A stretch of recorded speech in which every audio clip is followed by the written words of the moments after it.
सभापति महोदय, आपके माध्यम से अपने क्षेत्र की एक बेहद गंभीर किसानों की समस्या आपके समक्ष रखना चाहती हूँ। अध्यक्ष जी, अभी तक देश में भूमि अधिग्रहण, पुनर्वास और पुनर्स्थापन LARR अधिनियम 2013 को पूरी तरीके से लागू नहीं किया गया है, जिससे हर दूसरे वर्ष सर्किल रेट में अनिवार्य संशोधन किया जाना जरूरी होता है। मेरे क्षेत्र के जनपद शामली में दिल्ली देहरादून इकोनॉमिक कॉरिडोर में किसानों की भूमि अधिग्रहित की जा रही है, परंतु 2013 से अभी तक सर्किल रेट में उन्हें मुआवजे में फ़ायदा नहीं मिल पा रहा है। सहारनपुर व बागपत के सर्किल रेट अपडेट नहीं किए गए हैं, इससे किसानों को जो मुआवजा मिल रहा है वो बहुत कम है। और जनपद सहारनपुर की तहसील नकुड़ में अम्बाला ग्रीन हाईवे में किसानों की ज़मीनों का अधिग्रहण, यहाँ समस्या श्रेणी सर 2 मिनट का 1 मिनट यहाँ किसानों की समस्या श्रेणी परिवर्तन की है। उनको उनकी जमीन की कैटेगरी बदल कर उन्हें ना तो उसे उपजाऊ जमीन का And as a member who have very recently been a student too, I would like to shed some light on the facets that are not as rosy as the government might think.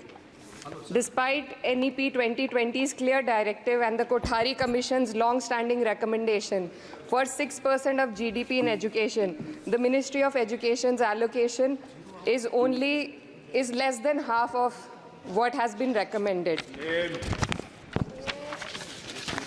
The biggest cut has been for the University Grants Commission, which saw a 61% dropping from 6,409 crores to only 25 crore this time, which will affect the higher education of our country.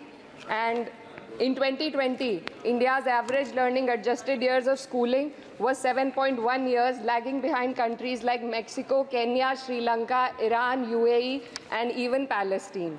The foundational skills are alarmingly weak among 14 to 18-year-olds. About 25% of those surveyed couldn't read a standard 2-level text in their regional language, and only 43% could solve a simple division problem. Shockingly, nearly 43% of undergraduate students also struggled with basic division. सभापति महोदय, आपके माध्यम से अपने क्षेत्र की एक बेहद गंभीर किसानों की समस्या आपके समक्ष रखना चाहती हूँ।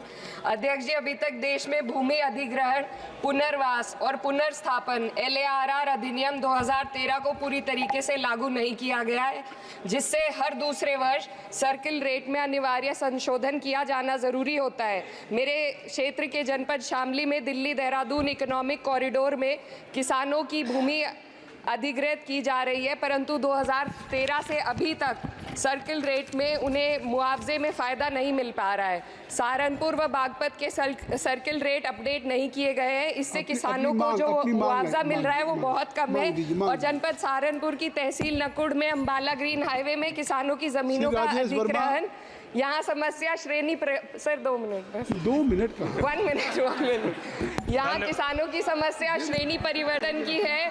उनको उनकी ज़मीन की कैटेगरी बदल कर उन्हें ना तो उसे उपजाऊ ज़मीन का